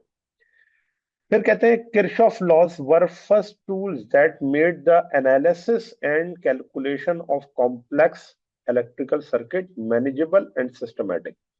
तो किर्चॉफ लॉ वो टूल है जिसके जरिए आप एनालाइज करते हैं, कैलकुलेट करते हैं कॉम्प्लेक्स इलेक्ट्रिकल सर्किट को, जो मैनेजेबल होते हैं और सिस्टमैटिक होते हैं। These laws are helpful in calculation of currents and voltages, which consist of combination of resistances and more than one EMF sources. So Ohm's law has limitation while solving a circuit network containing more than one loops and with more than one battery. तो Ohm's law हम वहां पर apply नहीं कर सकते जहां पर circuit के अंदर ज्यादा लूप्स मौजूद हो या फिर एक से ज्यादा बैटरी हो, तो वहां पर आप Ohm's law अप्लाई नहीं कर सकते। फिर क्वेश्चन 4 है, तो Kirchhoff current law rule based on conservation of charge, explain how. तो ये कंजर्वेशन ऑफ चार्ज पे कैसे, देखिए किर्चॉफ करंट रूल जो है वो जंक्शन लॉ भी कहलाता है, और उसके अंदर यही था, कितना करंट जंक्शन पे आता है उतना ही करंट जंक्शन से क्या होगा, लीव आउट करेगा। तो यहाँ पर ये the fact that the total current entering at a point is equal to total current leaving is a direct consequence of conservation of charge। तो जाहिर सी बात है, जितना करंट आ रहा है अगर उतना ही करंट जा रहा है, इसका मतलब वहां पर चार्ज क्या है, कंजर्व्ड है। The Kirchhoff current law is based on conservation of charge. It states that the algebraic sum of all current meeting at a junction in an electrical circuit is zero. तो the sum of all current equal to zero। और current को अगर मैं लिखूं तो Q upon T भी लिख सकता हूं। तो यहां से आपको ये भी नजर आ रहा है कि चार्ज क्या है, यहाँ पे कंजर्व्ड है। तो कितना चार्ज इंटर होगा उतना ही चार्ज लीव आउट करेगा। इंटर होने वाले चार्ज को प्लस में और लीव आउट होने वाले को माइनस में लिखेंगे। आप देख लें, sum of all charge entering is equal to sum of all charge leaving. That means total charge remains constant. So charge flowing towards point per unit time is equal to charge flowing away from point per unit time. तो कितना charge enter होगा उतना ही charge क्या होगा, leave out करेगा। And this is all about law of conservation of charge. Question 5 है, while analyzing a circuit the internal resistance of EMF sources is ignored. Why? तो जब हम किसी सर्किट को एनालाइज कर रहे होते हैं तो इंटरनल रेजिस्टेंस को उसकी क्या कर देते हैं, इग्नोर कर देते हैं। रीजन है क्यों, तो देखिए internal resistance of source is usually ignored due to its small value. तो internal resistance of the cell is the resistance offered by electrolyte of cell. The internal resistance behave as it is connected in series with the source, therefore it also has a potential drop. The reason for less voltage drop is that internal resistance of EMF source is very small as compared to external resistance in the circuit. For this reason, the resistance of the EMF source is neglected in the circuit analysis. अब देखो यहाँ पर ये, क्योंकि internal resistance जो होती है वो रेजिस्टेंस तो ऑफर करती है, और ये किसके दरमियान में होती है, इलेक्ट्रोलाइट ऑफ सेल के दरमियान में। और लेकिन क्योंकि एक्सटर्नल रेजिस्टेंस के मुकाबले में इंटरनल रेजिस्टेंस बहुत स्मॉल होती है, तो इस वजह से इसे हम निग्लेक्ट कर देते हैं। Internal resistance is ignored to make circuit analysis easier and clearer, especially when it has negligible effect on overall behavior of the circuit। तो ये क्या होता है, एक निग्लिजिबल बिहेवियर देता है, यानी कि इसका कोई इफेक्ट इतना ज्यादा फील नहीं होता पोटेंशियल ड्रॉप का, इस वजह से हम इसे क्या कर देते हैं, इग्नोर कर देते हैं। फिर कहते हैं, why rise in temperature of a conductor with positive temperature coefficient is accompanied by rise in resistance. तो टेम्परेचर के बढ़ने से पॉजिटिव टेम्परेचर कोफिशिएंट के अंदर हम ये पढ़ते हैं कि जैसे जैसे टेम्परेचर बढ़ता है रेजिस्टेंस भी बढ़ती है। तो उसका रीजन क्या है, so when the temperature of the metallic conductor with positive temperature coefficient rises, then kinetic energy of free electron increases. The amplitude of vibration of atoms in the lattice increases. The probability of collision of free electron with lattice atom increases. The atom will offer bigger target and the collision across section of the atom increases. So the collision of free electrons with the atoms in lattice becomes more frequent and hence the resistance of the conductor increases. तो अब इसमें उन्होंने reason आपको बता दिया कि जब metallic conductor में आप टेम्परेचर बढ़ाते हैं तो उससे होता क्या है कि जो एटम की लेटेस्ट वाइब्रेशन है उसका एम्पलीट्यूड बढ़ जाता है, इलेक्ट्रॉन के दरमियान जो एटम के साथ कोलिजन की प्रोबेबिलिटी है वो इंक्रीज हो जाती है। एटम जो है वो कोलाइड जब करता है बिगर क्रॉस सेक्शन एरिया से तो उसके अंदर जाहिर सी बात है कि वो इंक्रीमेंट आता है कोलिजन का, and collision of free electron जो होते हैं एटम के वो फ्रीक्वेंटली जब हिट करते हैं तो ऑपोजिशन उसकी वजह से हम कहते हैं resistance of the conductor increase हो जाती है। इसका ऑल्टरनेट आंसर इस तरह से है कि अगर आप देखें तो यहाँ पर भी आपको नजर आ रहा है कि resistance of metallic conductor with positive temperature coefficient increases with increase in temperature as given by equation. RT is equals to R naught 1 plus alpha delta T. So RT is greater than R naught. RT is the resistance of a conductor at high temperature and R naught is the resistance at 0 degree Celsius. The rise in temperature of a conductor is accompanied by rise in resistance. तो RT आपके पास वो resistance है जो कि किसी temperature पे exist करती है और R नॉट ओरिजिनल रेजिस्टेंस है जो कि लोअर टेम्परेचर के ऊपर एग्जिस्ट करती है या ओरिजिनल रेजिस्टेंस भी कहलाती है। फिर कहते हैं क्वेश्चन 7 में under what circumstances can the terminal potential difference of a battery exceeds its EMF.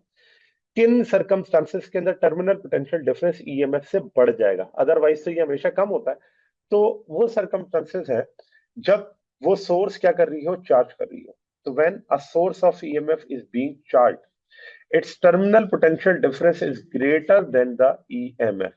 Reason: when a battery of EMF is connected in a circuit, then terminal potential difference is less than EMF due to potential drop across internal resistor or EMF. The equation for terminal potential difference is VTE minus IR. तो आप जानते हैं terminal potential difference का ये formula होता है जिसमें VT terminal potential difference है, ई क्या है, ईएमएफ, और आई आर है पोटेंशियल ड्रॉप जो कि इंटरनल रेजिस्टेंस की वजह से। Now if an EMF source is being charged then its current reverses in a direction making terminal potential difference greater than the EMF of the circuit. तो जो terminal potential difference है वो बराबर होगा VT is equals to E minus minus I R, और इसे हम लिख सकते हैं E प्लस आई आर। ये इक्वेशन बन जाती है जिसमें लिखा हुआ है कि terminal potential difference can be greater than the EMF when battery is being charge. तो आप देख सकते हैं यहाँ पर टर्मिनल पोटेंशियल डिफरेंस क्या है, ग्रेटर है एज कंपेयर टू ईएमएफ, और ये कंडीशन है चार्जिंग की, ठीक है ना, ईएमएफ से। तो ये है कंडीशन चार्जिंग की। नेक्स्ट क्वेश्चन है कि what is the working principle of galvanometer. Galvanometer की वर्किंग प्रिंसिपल क्या है, तो ये है torque on a current carrying coil. So moving coil galvanometer works on the principle that a current carrying coil experience torque in a magnetic field. तो galvanometer जो होता है वो करंट कैरिंग कॉइल, और ये जो करंट कैरिंग कॉइल होती है उसकी इक्वेशन हमारे पास होती है कि अगर आप इसको ऑब्जर्व करें तो ये BINA जो कि इक्वेशन है आपके पास torque on current carrying coil की, उसकी बेस पे वर्क करती है। उसे मैं लिख सकता हूँ ये BINA, और यहां पर आप देख लें कि टॉर्क किस किस चीज पर डिपेंड कर रहा है, मैग्नेटिक फील्ड पर, करंट पर, एन नंबर ऑफ टर्न पर, और A area of the coil के ऊपर। As the electric current is passed through the coil a torque acts on it which deflects the coil. तो जैसे इलेक्ट्रिक करंट पास होता है coil से तो टॉर्क उसके ऊपर एक्ट करता है और वो कॉइल को डिफ्लेक्ट करवा देता है। The galvanometer is used to detect electric current in a circuit. When current flows through the coil of galvanometer placed in a magnetic field, then the coil deflects and pointer attached with the coil moves on a scale, gives the reading of the current. तो जब current flow करता है galvanometer की coil से magnetic field के अंदर, तो वहां पर क्या होती है, डिफ्लेक्शन होती है, और उस डिफ्लेक्शन के जरिए हम क्या करते हैं, रीडिंग को मेजर करते हैं। फिर कहते हैं how inspector can easily check the reliability of concrete bridge with carbon fibre. तो ये एक आपका टॉपिक है जो कि है ऐसे क्या कह सकते हैं हम, फॉर्मेटिव के अंदर आता है, समेटिव नहीं है। तो कार्बन फाइबर्स जो भी हैं वो कॉन्क्रीट ब्रिज के अंदर इस्तेमाल किए जाते हैं, उसे कैसे जो है वो इंस्पेक्ट किया जा सकता है। तो इसे मैंने लिखा है तो इसे पढ़ लेते हैं। Carbon fiber was introduce into concrete bridges into improve flexural strength and reduce the crack width. Carbon fiber primarily composed of carbon atom It is widely used in material and civil engineering work. The optimum carbon fiber amount should be 0.3% by the volume of concrete. Inspector can easily check reliability of concrete bridge made by carbon fibers because fiber conducts electricity if sensor shows the electrical resistance increasing over time. The fibers are separating because of the cracks. तो जो inspector होते हैं वो इसकी reliability को check कर सकते हैं कंक्रीट ब्रिजेस के अंदर। तो इसके ये मेथड्स हैं जो कि मैंने आपको यहाँ पर बताए। फिर कहते हैं could electronic devices charge themselves without being plug into an electrical source. तो देखें इसके लिए ये है कि yes the electronic devices may be charge without even being plug into an electricity source. Emerging technologies like wireless power transfer and energy harvesting enable electronic devices to charge themselves without physical connection to an electrical outlet.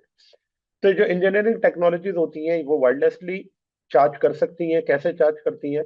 तो wireless electricity जो है वो concept है, इसके अंदर electromagnetic induction का phenomena use किया जाता है। तो wireless power transfer uses electromagnetic field to transfer energy between devices. The energy harvesting uses solar cell, piezoelectric material, and thermoelectric materials are used to charge themselves without plugging into electricity. तो बहुत सारी technologies आ चुकी हैं जिसके अंदर आपको electricity के साथ यानी कि प्लग इन करने की जरूरत नहीं है, तो वायरलेसली इसे चार्ज किया जा सकता है। पीजो इलेक्ट्रिक मटेरियल ऐसे मटेरियल होते हैं जिन पे प्रेशर अप्लाई किया तो उसमें इलेक्ट्रिसिटी आ जाती है, देन वो चार्ज हो सकता है। ठीक है, फिर थर्मो इलेक्ट्रिक है जिसके अंदर आपने प्लग इन नहीं करना, हीट प्रोवाइड करनी है, उससे वो चार्ज हो जाता है। फिर कहते हैं does a source of electricity run out of electron. तो क्या जो सोर्स ऑफ इलेक्ट्रिसिटी है उसके अंदर से इलेक्ट्रॉन कभी खत्म भी हो सकते हैं? तो देखिए इसका आंसर है नो, क्योंकि इलेक्ट्रॉन तो कहीं जाते ही नहीं है। No, a source of electricity does not run out of electron. In an electrical circuit, electrons flow from the negative terminal of the source through the circuit and back to positive terminal. While individual electrons move through the circuit, the total number of electrons in the source remains constant. When electrons leave the negative terminal, an equal amount of electrons enter the positive terminal, maintaining the overall balance.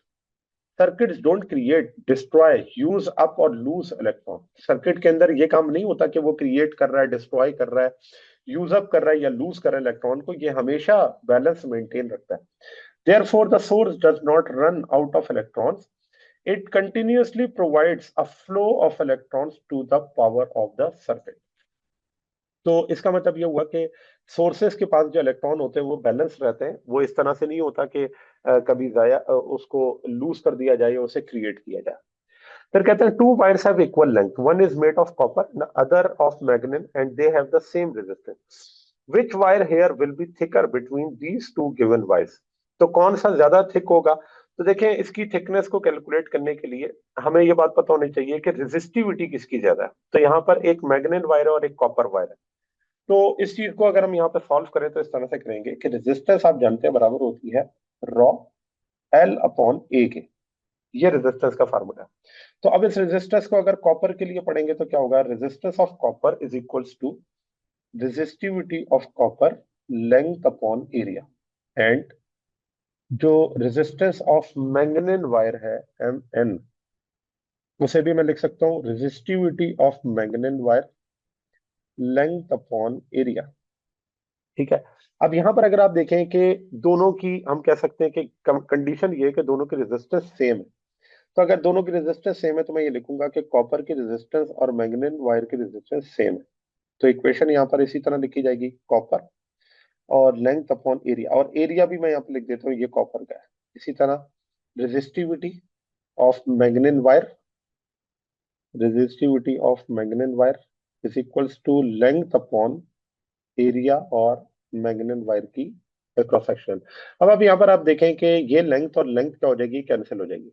तो यहाँ पर मैं resistivity के साथ इसको compare कर सकता हूँ, और अगर मैं लिखूं कि जो एरिया ऑफ क्रॉस सेक्शन है manganin wire divided by area of cross section of copper wire is equals to resistivity of manganin wire divided by resistivity of copper wire. ठीक है, अब आप देख लें कि ये दोनों आपस में क्या है? प्रोपोर्शनल है। तो जिसकी रेजिस्टिविटी ज्यादा होगी उसका क्रॉस सेक्शन एरिया या थिकनेस भी ज्यादा होगा। तो अगर मैं रेजिस्टिविटी की बात करूं तो जो रेजिस्टिविटी होती है कॉपर वायर और मैग्नेट वायर की, वो आपको बुक में टेबल गिवन है, वहां से मिल जाती है। मैं यहाँ पर उसी टेबल से वैल्यूज देख के लिख देता हूँ। तो मैग्नेट वायर की जो रेजिस्टिविटी होती है वो होती है 44 exponent minus 8, 44 exponent minus 8 ohm metre, ohm metre. जबकि कॉपर की जो रेजिस्टिविटी होती है वो होती है 1.7 एक्सपोनेंट माइनस 8 ओहम मीटर। अब आप यहाँ पर देखें कि एक्सपोनेंट माइनस 8 ओहम मीटर से कैंसिल, 1.7 को 44 से आप क्या कर देंगे, डिवाइड कर देंगे। यहाँ पर आपके पास क्या बचा हुआ था, तो यहाँ पर आपके पास है एरिया ऑफ कॉपर। तो अब यहाँ पर आप देख सकते हैं कि एरिया ऑफ मैग्नेट वायर और एरिया ऑफ कॉपर वायर का जो रेशो होगा तो वो बराबर आता है तकरीबन 25 या 26 के बराबर, 25.88। अच्छा, तो इसे मैं ये भी लिख सकता हूँ कि area of magnet wire is equal to 25.88 times area of copper wire. ठीक है, तो इस तरह से आपको ये पता चलता है कि किसका एरिया, ये किसकी थिकनेस ज्यादा होगी, तो मैग्नेट वायर की थिकनेस कॉपर वायर से क्या होगी, ज्यादा होगी। ये आपको यहाँ पे क्या आ रहा है, नजर आ रहा है, मैग्नेट वायर से इसकी थिकनेस क्या है, ज्यादा है। ठीक है, तो ये आपके शॉर्ट क्वेश्चंस थे जो कि चैप्टर नंबर 11 यूनिट 11 इलेक्ट्रिसिटी से रिलेटेड थे। तो चले आए अब इसके न्यूमेरिकल्स कर लेते हैं एंड देन वाइंड अप करेंगे चैप्टर को। तो देखें, क्वेश्चन ये है, if one ampere current flows through copper wire having 1 centimetre square area of cross section and 10 kilometer length. Also calculate the time required by charge carrier to travel from point to other and the conductor. Free electron density of copper is 8.5 exponent 28 per meter cube. तो अब यहाँ पर मैं अगर इसका data लिख लूँ तो उससे हमें आसानी हो जाएगी इसे सॉल्व करने में। हमें क्या क्या गिवन है, हमें सबसे पहले करंट गिवन है, करंट है 1 एम्पियर। उसके बाद कहते हैं क्रॉस सेक्शन एरिया है 1 सेंटीमीटर स्क्वायर। 1 सेंटीमीटर स्क्वायर को मैं लिख सकता हूँ 1 exponent minus 4 metre square, 1 exponent minus 4 metre square. फिर इसमें जो डिस्टेंस है वो है 10 किलोमीटर का, क्योंकि इन्होंने लेंथ बताई है 10 किलोमीटर। मैं लिख सकता हूँ इसको 10 एक्सपोनेंट 3, 10 एक्सपोनेंट 3 मीटर। और जो इलेक्ट्रॉन डेंसिटी है वो है 8.5 एक्सपोनेंट 28 पर मीटर क्यूब, पर मीटर क्यूब। तो ये आपके पास हो गई इसकी डेंसिटी। आपको क्या करना है, टाइम ट्रेवलिंग कैलकुलेट करनी है कि कितना टाइम होगा इस चार्ज को ट्रेवल करने के लिए। तो चलिए इसे सॉल्व करते हैं। सॉल्व करने के लिए हम यहाँ पर ड्रिफ्ट वेलोसिटी को यूज कर सकते हैं। और ड्रिफ्ट वेलोसिटी किसके बराबर होती है, तो मैं इस तरह से पहले लिखता हूँ कि drift velocity is equals to distance upon time. और यहाँ से अगर टाइम निकालना है तो डिस्टेंस को ड्रिफ्ट वेलोसिटी से डिवाइड कर दें। ड्रिफ्ट वेलोसिटी किसके बराबर है, तो उसे हम लिख सकते हैं, ड्रिफ्ट वेलोसिटी बराबर होती है आई अपॉन एन ई ए के, आई अपॉन एन ई ए। और एन ई ऊपर चला जाएगा तो जो टाइम है वो आ जाएगा D N E A divided by I. ठीक है, ये आपके पास टाइम आ गया। अब आपने क्या करना है, इसके अंदर वैल्यूज को सब्स्टिट्यूट करना है। तो देखें इस तरह से करते हैं कि डी की वैल्यू थी 10 किलोमीटर, 10,000 से लिख देते हैं 10 kilometre. N density of electron 8.5 exponent 28। फिर ई की वैल्यू 1.6 एक्सपोनेंट माइनस 19। और जो एरिया है वो कितना है, तो वो है 1 exponent minus 4 and divided by इसे हम लिख सकते हैं, करंट की वैल्यू क्या है 1। जरा इसे सॉल्व कर लें और बताएंगे क्या आंसर आता है। 1.36 multiply 10 power 10. 1.36, एक मिनट रुकिएगा, 1.36 एक्सपोनेंट पावर 10. 10। ठीक है, एक्सपोनेंट पावर 10 सेकंड। ठीक हो गया भाई।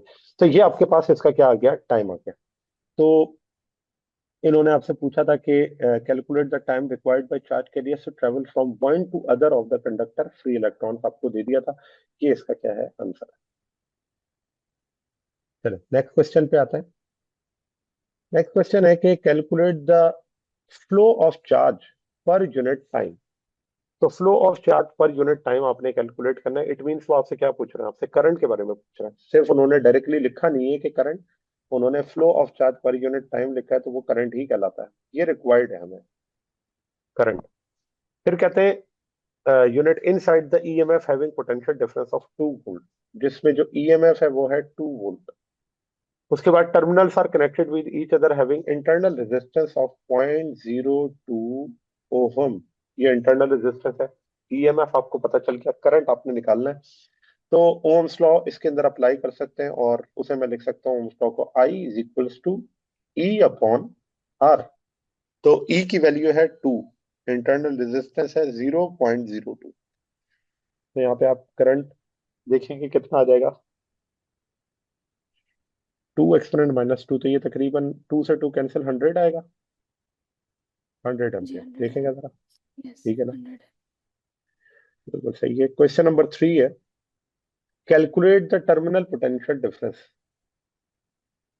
टर्मिनल पोटेंशियल डिफरेंस इसके अंदर क्या करना है, आपने कैलकुलेट करना है। तो ये है रिक्वायरमेंट इस क्वेश्चन की।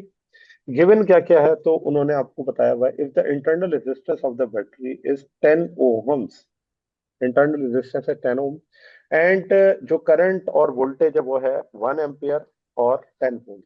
तो करंट है 1 एम्पियर, जो ईएमएफ है वो है 10 वोल्ट।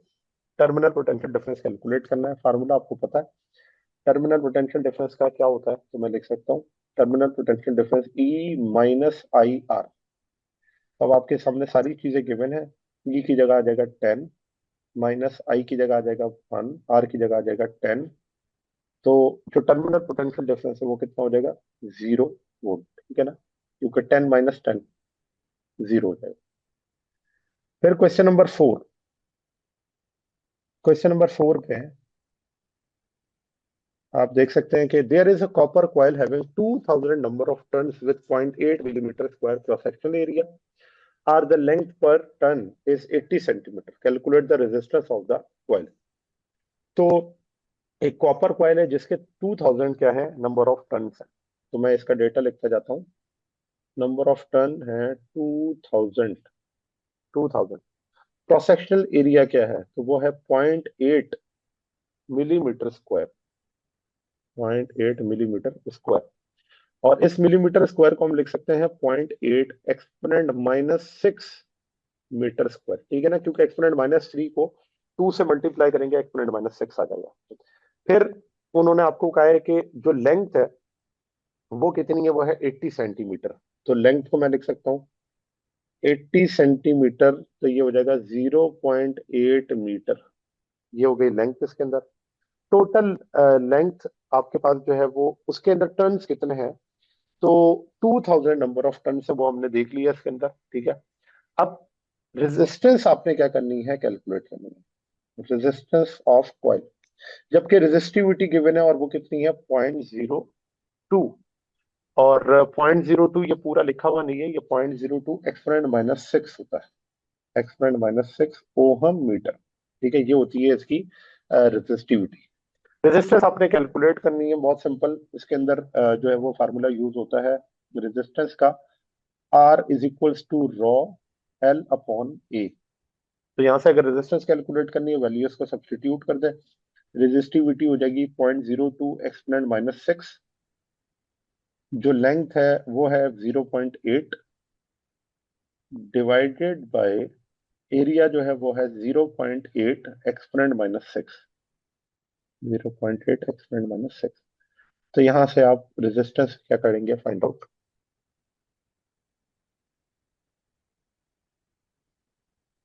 0.02 0.04। 02 लिखा हुआ। चेक करें इसके ना, हाँ ये जीरो 0.02 लिखा हुआ, जी 0.02 है। क्योंकि एक्सपोनेंट माइनस 6 से एक्सपोनेंट माइनस 6 कैंसिल हो जाएगा, ठीक है। हाँ, एक जगह मिस्टेक हुई हमारी, और वो है एरिया। सॉरी लेंथ यहाँ पर थी ना, लेंथ, उस लेंथ को हमने क्या लिखा, 0.8। 0.8 ये तो सही है। जी अच्छा हाँ, एक जगह मिस्टेक हो गई, और वो ये है कि अगर आप नंबर ऑफ टन्स के हिसाब से देखें तो उसने बताया हुआ नंबर ऑफ टन है 2000, लेंथ है 80 सेंटीमीटर एक। तो टोटल जितने भी नंबर ऑफ टन्स है उसके अंदर लेंथ जो होगी उसे हम किस तरह से देख सकते हैं, तो उसके लिए ये होगा कि जो आपके पास टोटल लेंथ होगी उसे मैं लिखूंगा इस तरह से, टोटल लेंथ, टोटल लेंथ वो इक्वल होगी, जो भी आपके नंबर ऑफ टर्न्स हैं उनको आप 0.8 इससे क्या करते हैं मल्टीप्लाई, तो ये आ जाएगा तकरीबन 1600। अब लेंथ का जो आपके पास वैल्यू है वो है 1600। अब जरा सॉल्व करें ये मिस्टेक, जी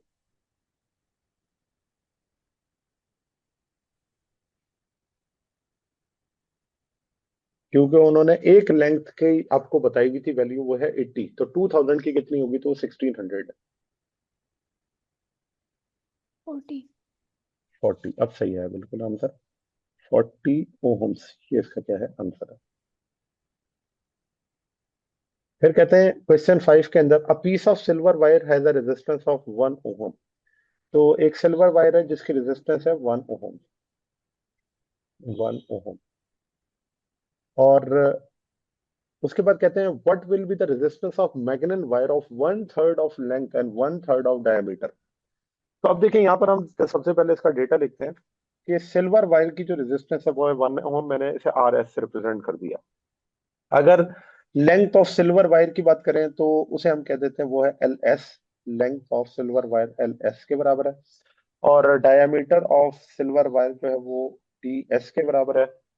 फिर अगर रेजिस्टिविटी की बात की जाए लेंथ की और डायमीटर की, तो उसे हम क्या कह सकते हैं, तो देखें length of magnet wire is equals to L S divided by 3, D M is equals to D S divided by 3।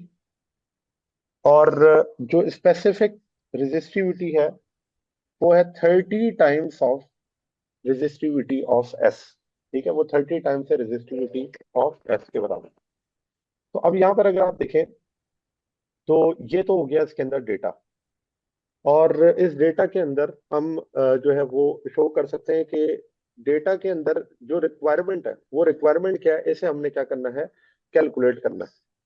तो अब देखें, इसको कैलकुलेट करने के लिए आपको इक्वेशन लगानी पड़ेगी रेजिस्टिविटी की, और वो इक्वेशन क्या होती है, तो उसे हम यहाँ पर लिखेंगे इस तरह से, सोल्यूशन। तो इसके अंदर क्या आ जाएगा, resistance of magnet wire R M, उसे कैसे कैलकुलेट करते हैं। तो रेजिस्टिविटी का जो फार्मूला होता है या रेजिस्टेंस का फार्मूला वो होता है रॉ एल अपॉन ए। ठीक है, इसी फार्मूले को यूज करेंगे सिल्वर और मैग्नेट वायर दोनों के लिए। तो अगर मैं सिल्वर वायर के लिए लिखूं तो क्या होगा, सिल्वर वायर के लिए रेजिस्टेंस होती है resistivity L S divided by A S. और इसी को अगर मैग्नेट वायर के लिए लिखेंगे तो वो क्या होगा, R M is equals to rho M L M divided by A M. ठीक है।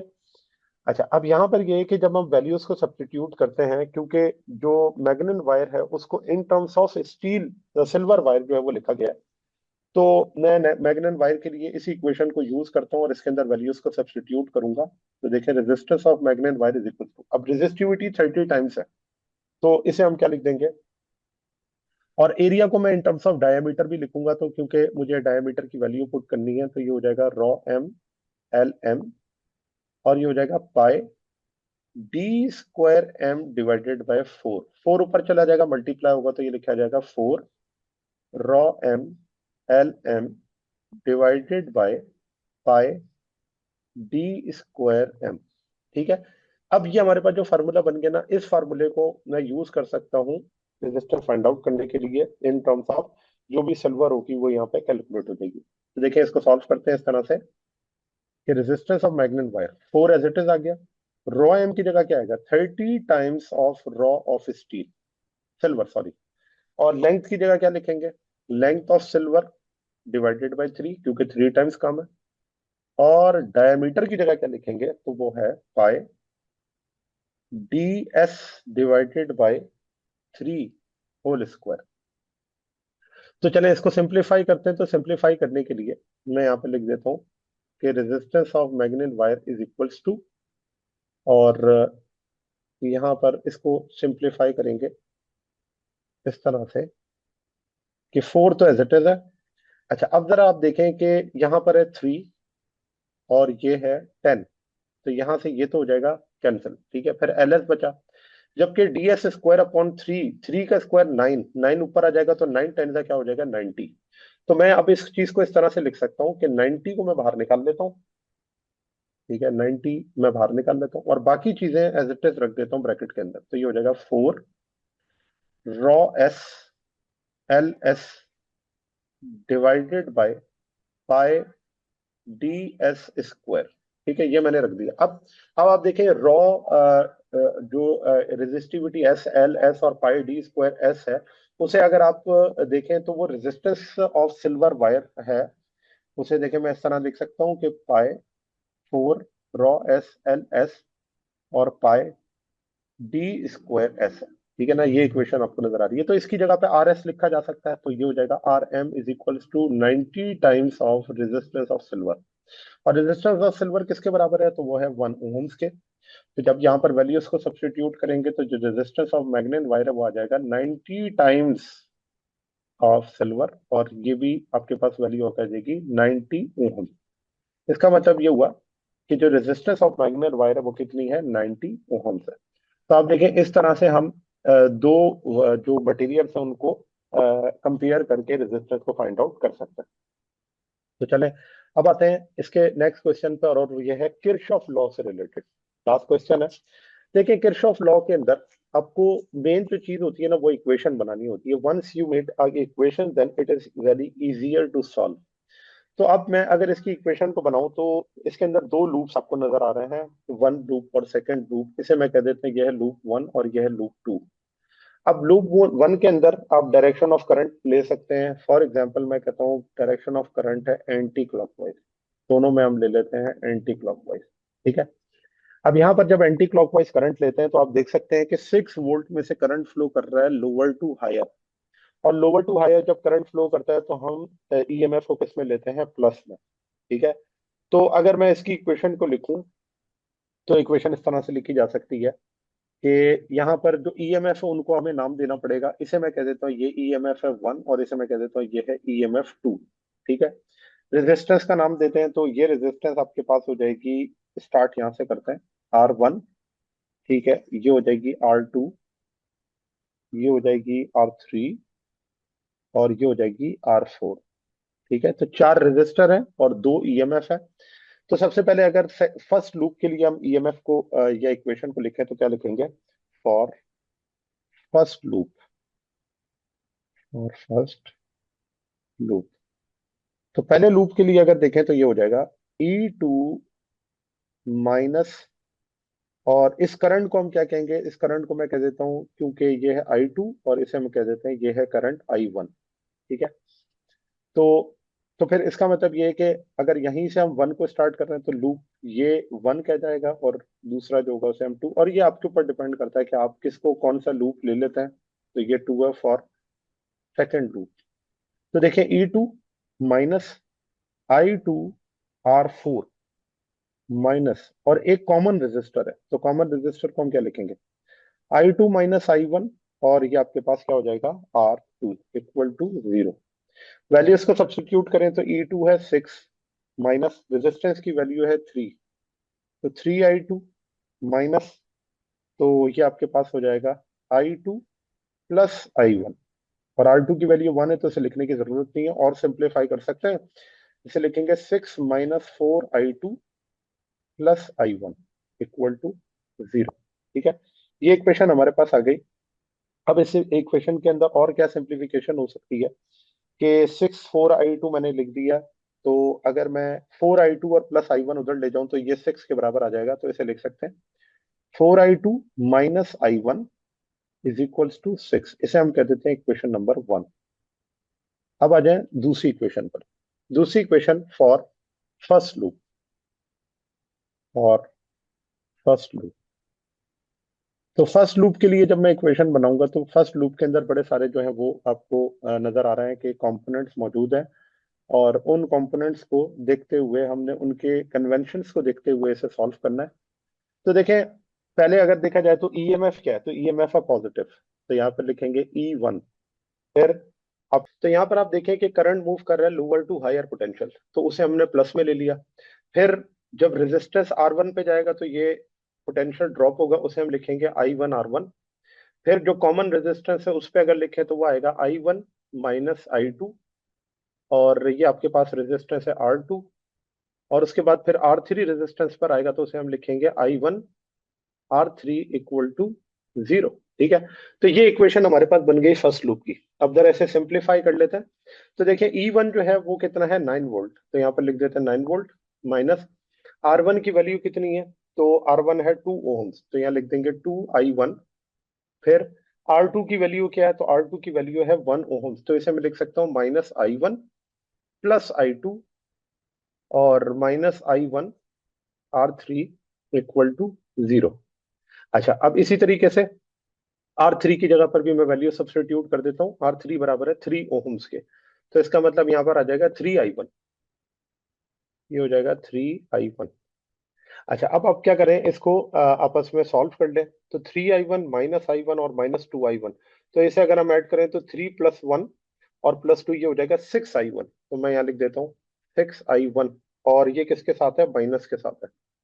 फिर प्लस का I2 एज इट इज है, और फिर प्लस का 9 एज इट इज है। अब मैं क्या करता हूँ, तो दूसरी तरफ इन दो टर्म्स को ले जाता हूँ दूसरी तरफ, तो +9 यहीं रहेगा। तो देखें 6i1 माइनस का प्लस हो जाएगा, I2 प्लस का माइनस हो जाएगा, माइनस I2, और जो इक्वल टू 9 है ये एज इट इज आ गया। तो इस इक्वेशन को हम कह देते हैं ये है इक्वेशन नंबर 2।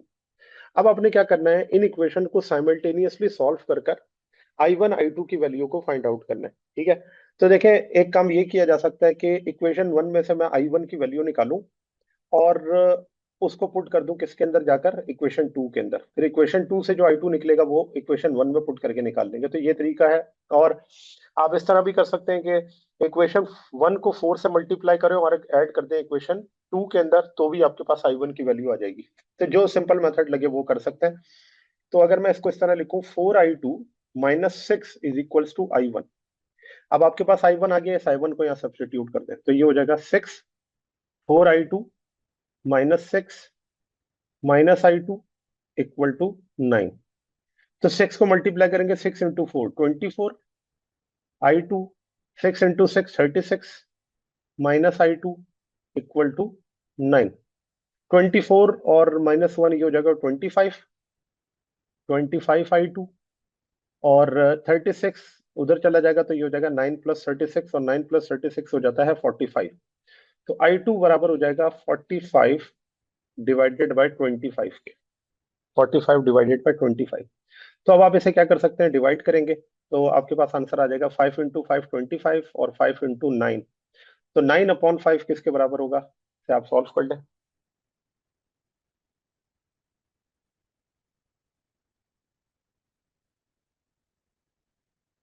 1.8। 1.8। अब ये 1.8 एम्पियर आ गया I2, इस I2 को यहाँ पुट कर दे, तो 4 1.8 माइनस 6। तो अब इसे जरा सॉल्व करके बताएं I1 की वैल्यू क्या आ जाएगी।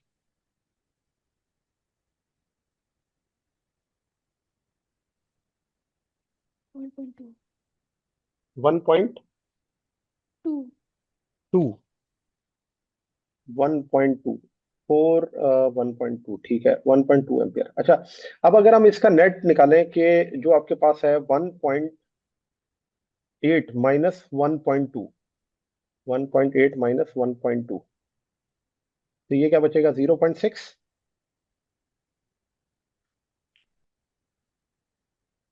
यस, 0.6। 0.6 एम्पियर आ रहा है। तो ये आपके पास है नेट करंट इसका, कि जो कॉमन रजिस्टर है उसमें से कितना करंट पास होगा। बाकी I1 और I2 की वैल्यू आपको बता रही है कि किन किन रजिस्टर्स में से I1 करंट पास हो रहा है, तो वहां पर करंट की वैल्यू ये होगी, I2 की वो जगह 1.8 एम्पियर आ जाएगा, और उसकी वैल्यू जो है वो 1.8 एम्पियर है। और फिर नेट करंट जो होगा वो कॉमन रजिस्टर में से पास होने वाला करंट है, कि कॉमन रजिस्टर में से कितना करंट क्या हो रहा है, पास हो रहा है, तो ये है 0.6 एम्पियर का। ठीक है, तो इस तरह से हम जो करंट है वो डिफरेंट रजिस्टर्स पर क्या कर सकते हैं, कैलकुलेट कर सकते हैं। ठीक है, तो चलें, ये तो हो गया हमारा चैप्टर यहाँ पे जाके कंप्लीट। जी स्टूडेंट्स, तो ये था आज का हमारा टॉपिक। उम्मीद है आपको ये टॉपिक समझ आया होगा। अगर आप नबील्स ऑर्बिट में रहना चाहते हैं तो सब्सक्राइब करें और नई आने वाली वीडियोस के लिए बेल आइकन प्रेस करें। Thank you very much. Allah हाफिज़।